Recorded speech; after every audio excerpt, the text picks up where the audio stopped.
Coming up on Arirang News, South Korea announces a crackdown on the use of cryptocurrencies for illegal activities such as money laundering and tax evasion. They'll be looking especially at illegal transfers of money abroad. Hyundai Motor Group unveils a new lineup of electric vehicles, including the first EV model under the Genesis brand. With these cars, Hyundai and its sister company Kia are launching a big push into the Chinese EV market. And South Korea is stepping up its fight against the COVID-19 variants, of which 70 new cases have been reported in the past week. Starting Thursday, there'll be stricter rules for people arriving from South Africa.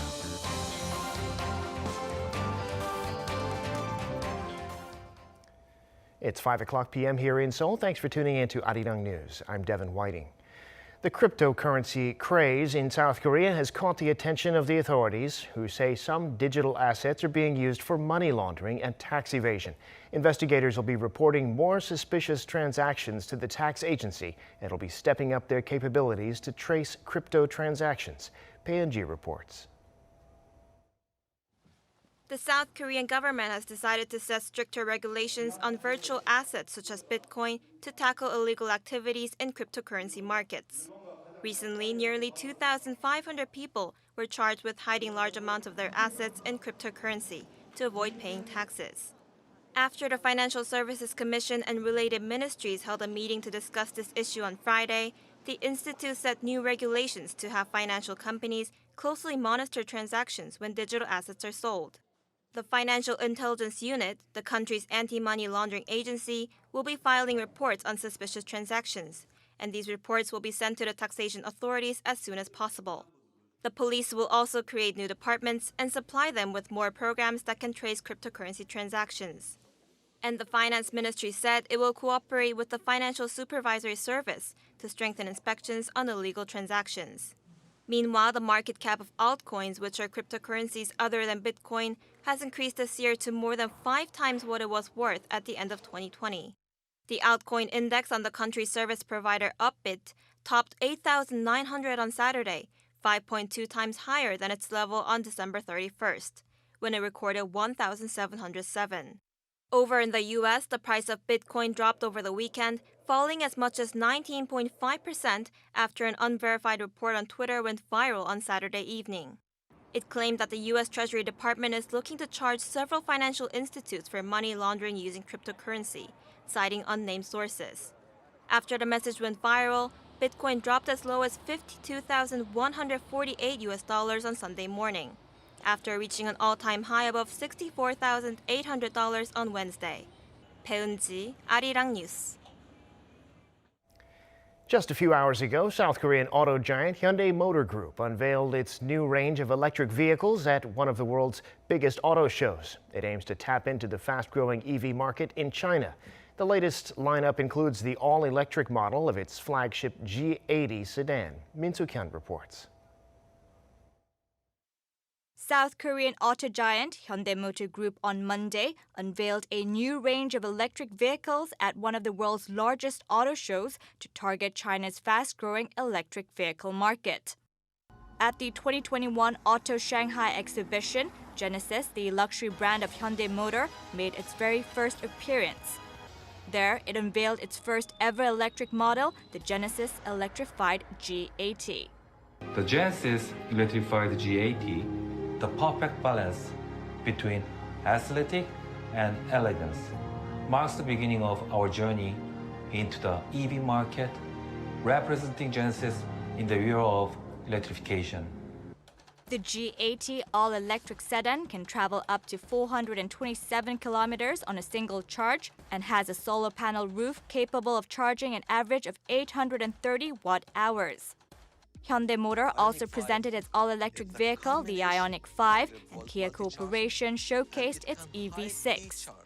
The two companies plan to release more electric models in China every year, and by 2030 plan to have over 20 electric vehicles for the Chinese market, the world's largest for electric vehicles. The emerging Chinese market has also attracted many international auto companies to participate in this year's exhibition, including BMW, Mercedes-Benz, and Volkswagen. We have a lot of confidence into the Chinese car market in total in the Chinese economy. So we believe everything will recover strongly in 2021, as Volkswagen does with 6 new models that we are showing also in Shanghai. I guess we have great choices for Chinese customers, and we remain strong and confident. Major automakers are also running in the EV race. They're planning big investments to keep up with the evolving EV industry, creating a wide range of electric models to lead the future of mobility. Min Suk-hyun, Arirang News. The South Korean government has started paying out extra pandemic relief funds to small businesses to supplement the 4th round paid out last month. This additional round includes a little over 500,000 business owners who were not eligible for the 4th round. The government expanded the criteria to include new businesses that opened between December of last year and February, as well as those affected by bans on personal gatherings and restrictions on their operations. The number of stay-at-home fathers in South Korea rose to an all-time high last month. According to the Korea Statistical Information Service, 13,000 men stayed home in March to take care of preschool-age children. That's up 6,000 on year, and the most since data were first compiled more than 20 years ago. These dads staying at home are those classified as neither employed nor looking for work. The number of women engaged in child-rearing full-time is gradually declining. It dropped by more than 90,000 on year.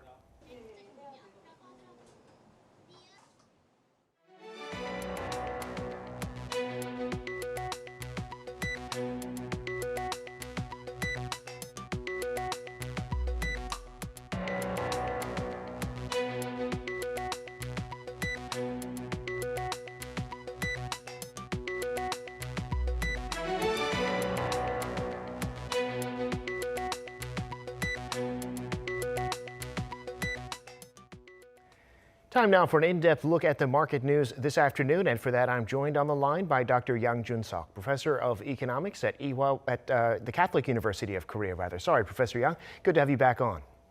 Happy to be here. Well, stocks in New York closed Friday with a nice gain for the week on hopes for the economic recovery and corporate earnings. It was the 4th weekly gain in a row for the S&P. What's the story in the global markets? Okay, well, the U.S. market actually had a very good week last week. On Friday, Dow hit a record closing high, and S&P hit a intraday high, though the closing wasn't the highest that they had. It's attributed to better than expected retail sale numbers. It went up by more than 10%, and the lowest number of new unemployment applicants since the coronavirus started at 576,000. And vaccination is going faster than everyone expected, and the number of infected is becoming reduced. So there is a lot of optimism in the United States about the end of coronavirus, and the stock market is reflecting that. And the futures for the American markets are up today, so it's expected to continue its upper path for at least in the near future, though the investors are still concerned about possible inflation. European market, it seems to be following the U.S. upwards. Asia, on the other hand, it does not seem to be following U.S. The Japan's Nikkei index was flat last week, though it's up by about 1.7% today. Shanghai was down most of the last week, but it went up on Friday, and today it was up about 1%. And Hang Seng of Hong Kong was up most of last week at about 0.6%, rising today.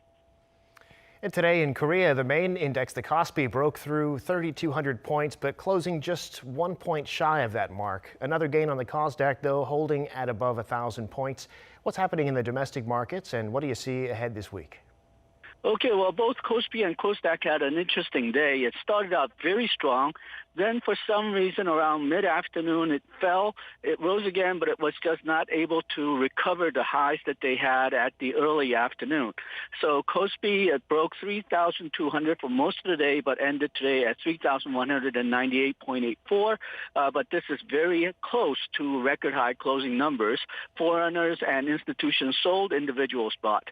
KOSDAQ ended today at 1,029.46. It was up 0.77% today. Individuals sold, foreigners and institutions bought. Now, if we could turn to a question in the business world here in Korea, we're coming up against an interesting regulatory question when it comes to big business. Later this month, the Fair Trade Commission will update its list of companies that fall under rules meant to prevent abuses by the biggest companies, the powerful family-run chaebols. But interestingly, innovative companies like the retail giant Coupang, relatively new on the scene, definitely not a chaebol, could find themselves subject to these rules because they've grown so fast. So they're arguably not the target of these rules, and the concern is it could hinder their growth. So tell us about the situation, Professor, and what you make of it. Okay, well, this points out this really strange paradox about Korean economy, basically the chaebol system. Now, in other countries, you have, if you're looking for somebody who's responsible for the company or the conglomerates, you seek out the CEO or the largest stockholders or the chairman of the board. But in Korea, these people are not necessarily in charge. So even if the company is a stock issuing company, the largest stockholder may actually not have as much power as the informal head of the family who runs the chaebol. And this Fair Trade Commission regulation, which assigns one person as the de facto head of conglomerate, it tries to recognize that cultural factors through law, but it's not working too well. Now, the Coupang, it became one of the largest companies subject to this regulation because it had a very successful market offering in the United States. Because they were so successful, they just became one of the highest capitalized company in Korea, which made them subject to this regulation. But this isn't the first time that this problem came up. The Naver Group, another computer group, had a similar problem around 2017 when the FTC wanted the chairman to become the de facto head of the conglomerate, even though he didn't want to, and Naver is not a chaebol group. It does not have too many affiliates spread around all different companies, and their corporate command structure is actually fairly transparent, unlike a lot of chaebols. And then another problem came up with the Hanjin Group, the Korean Air Group, when the former head of the group died, Cho Yang-ho, and Cho Won-tae became the next chairman. There was a family fight over who will take control of the company between the son, Cho Won-tae, and the oldest daughter, Cho Hyun-ah, and that caused problems on deciding who the FTC should consider as the head of the company. But basically, these type of problems do show that the Korean chaebol system is not exactly a normal capitalist system. It's a weird melange of family company and a legal corporation, and I think the law is hitting the limits of where it could go. We should definitely re-examine how we decide head of the group, and depending on how we decide what the head of group will be, it will have vast consequences on corporate governance as well as investment from abroad and even domestic investment. It's a fascinating discussion. I'm sure that will continue long into the future. Professor, finally, a report from the Korea Economic Research Institute suggests that last year around 72,000 manufacturing jobs in Korea were moved overseas. And if they had stayed here, that would have boosted the employment rate by about 0.3%. Tell us about that and what might be done to attract the kind of investment that would keep jobs in the country. Okay, well, the Korea Economic Research Institute, KAIST, argues that the reason that Korea lost these many jobs overseas was that Korea had a very tough, very expensive regulations, especially concerning labor. So more Korean firms are locating abroad and less investments coming from abroad, coming from foreigners, which as a result means less jobs for Korea, especially in the manufacturing sector. I personally agree with what they're arguing, but I'm not sure if the report, the numbers itself reflect that. KAIST got these numbers by 5, looking at the difference between foreign direct investment and overseas direct investment, how much investment is coming in and how much investment is going out. And at least according to Kerry, the largest sectors where the jobs were lost was electric equipment, where they lost about 15,000 workers, and automobiles, where they lost about 14,000 workers. But the total number of manufacturing jobs in Korea is about 4.4 million, and the total number of workers is close to 27 million. So 75,000 workers, it's not a whole lot. As they mentioned, it's only about 0.3% difference for the unemployment rate. And there are reasons why you may want to invest abroad, even if the domestic investment environment is very good. For example, you may want to evade trade barriers. You may want to get closer to the consumer market. You may want to compete with higher technology firms that are located abroad, because that will give you more opportunities to gain technology as well. So I think they're making a correct argument, but I'm not quite sure if the numbers that they cite is very relevant to the case they're making. Well, Professor, we appreciate your insights on that subject and everything else we discussed today. Thanks so much for joining us, as always. Thank you.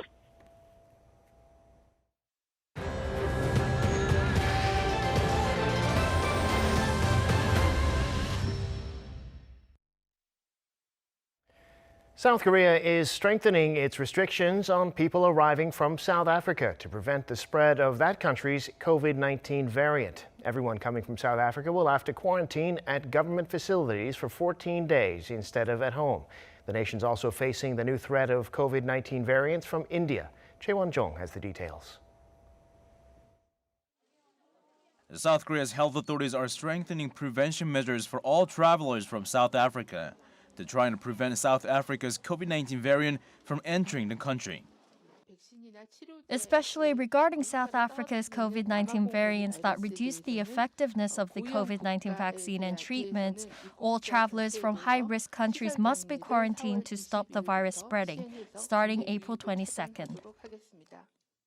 This means any travelers who plan on either short or long stays in South Korea must spend their quarantine period at government facilities rather than doing self-quarantine at home. In the past week, South Korea has confirmed 70 new cases of a COVID-19 variant, including 64 cases of UK variant, 5 from South Africa, and 1 from Brazil. That brings the total number of variant cases as of Monday to 449. In addition, health authorities on Sunday confirmed that the country has 9 cases of so-called double mutant strain from India. The variant has gone through 2 mutations within the same virus. Of the 9 cases, 2 patients tested positive in March, while the rest of them confirmed this month. All of them had recently entered the country after visiting India. The authorities are also on their toes concerning sporadic cluster infections across the country. In Seoul, 28 people tested positive on Monday, linked to an indoor sports facility. In Ujeongbu, Gyeonggi-do Province, 18 cases were linked to local church. 11 cases were also confirmed among teachers and students at kindergarten and high school in Goyang, Gyeonggi-do Province. The South Korea daily COVID-19 tally was 532 on Monday, dropping below 600 for the first time in 5 days, most likely due to fewer tests being conducted over the weekend. All but 20 were local transmitted. The majority of those came from the Greater Seoul area. The total number of cases has now topped 114,000. Chae Won-jong, Arirang News. The top infectious disease expert in the U.S., Dr. Anthony Fauci, says Americans will know by autumn whether they'll need a third vaccine shot. Speaking Sunday to ABC's This Week, Dr. Fauci said it'll depend on when immunity starts to weaken, which is likely to be determined by summer or fall. The CEO of Pfizer suggested last week that people will likely need a third booster shot within 6 to 12 months after being fully vaccinated. A similar time frame has also been suggested by Moderna and Johnson & Johnson. One of the leaders in the global vaccination campaign, Israel, has lifted its rule requiring masks to be worn outdoors. Israel's vaccinated over 53% of its population, but Prime Minister Netanyahu is warning people to keep exercising caution. Lee Seung-jae has more. Israel ended a year-long requirement on Sunday to wear a mask in public spaces in the latest easing of COVID-19 restrictions following its mass vaccination drive. While masks are still required indoors and at large gatherings, for many, the change is something they need time to get used to. Being without a mask for the first time in a long time, it feels weird, but it's a very good weird. It's like being with the mask is like part of me for a really long time, so being without it is it's weird, but good. Despite the move, Israeli Prime Minister Benjamin Netanyahu stressed that the pandemic isn't yet over and that citizens should remain cautious. First, we are not done with the masks yet, meaning inside buildings, inside classrooms, we wear masks. Outdoors, we can take them off. It is still recommended to wear them in crowded events, but generally, indoors, masks. Outdoors can be taken off. The second thing is that we still have not finished with the coronavirus. It can return. Israel has also reopened its schools, allowing all primary and secondary school grades to return to classrooms. Teachers are instructed to continue ventilating classrooms and maintaining social distancing in classrooms and during breaks. This comes as Israel has been able to vaccinate over 53% of its 9.3 million citizens with 2 doses of the Pfizer vaccine. Its world-leading vaccination campaign has helped Israel lift most of its COVID-19 restrictions, as the country even announced last week that it would be reopening the country to vaccinated foreign tourists from May. In the months since Israel launched its mass vaccination campaign in December, virus cases and deaths have fallen significantly. So far, the country has reported over 836,000 cases and 6,331 deaths. Lee Seung-jae, Arirang News. Researchers at KAIST in South Korea have won one of the world's top honors for design. This is the Red Dot Design Award given by an industry group in Germany for the team's mobile clinic module, a breakthrough in treating COVID-19. The mobile clinic module is a negative pressure unit used to block the flow of potentially virus-laden air. This module won the award, most importantly, because it can be set up anywhere, either to treat patients or assist in screening. It's easy to transport and install, which means it saves money and time. It's being used on a trial basis and will be put onto the market once it's been proven safe and its users are satisfied with its ease of use and effectiveness. President Moon Jae-in paid his respects today at the April 19th National Cemetery to mark the anniversary of the 1960 pro-democracy movement that brought down the corrupt government in power at the time. After going to the memorial in northern Seoul this morning, President Moon on social media called the April 19th revolution the root of South Korea's democracy, and he said the country must strive to become a more mature democracy. On April 19, 1960, thousands of demonstrators, mostly students, took to the streets to oppose the government of then-President Lee Seung-man, which had rigged an election the month before. The authorities killed more than 180 civilians and injured thousands more. This led to the toppling of that government, which had ruled for 12 years. The authorities in Myanmar over the weekend continued their deadly crackdown on pro-democracy protesters. In the past week, in what would normally have been a festive holiday season, they reportedly killed at least 26 civilians. Ji-young has more. What should have been joyful traditional New Year holiday in Myanmar has turned into bloodshed. According to Myanmar's media outlet Irrawaddy on Sunday local time, at least 26 citizens were killed during the holidays, bringing the death toll to 738 since the February 1st coup. The death toll is expected to rise further as many of injured are in critical condition or are still missing. Up until last year, the 5-day Tinjan Water Festival saw people celebrating in the streets, splashing water on each other to wish good luck. But this year, celebrations were called off to honor those killed by the military junta and to stage peaceful protests against the dictatorship. That didn't stop the regime from cracking down on the peaceful protests. 5 civilians were violently killed last Tuesday and more than a dozen were injured in a small town in the Mandalay region when regime forces opened fire on residents while plundering public donations collected for the town's striking railway staff. On the same day, a couple riding a motorbike who were returning home after selling milk were shot dead in the border town of Tamu. Also on Wednesday, a 25-year-old male was shot in the Mandalay region while driving a motorbike and then was dragged away and tortured to death. 9 people were shot dead on Thursday as well. Victims are expected to increase as another 200 military troops were dispatched on Sunday to suppress the protests. 엄지영, Arirang News. And that brings us to the end of this newscast. Thank you for watching. More live news coming your way at 7 p.m. Korea time.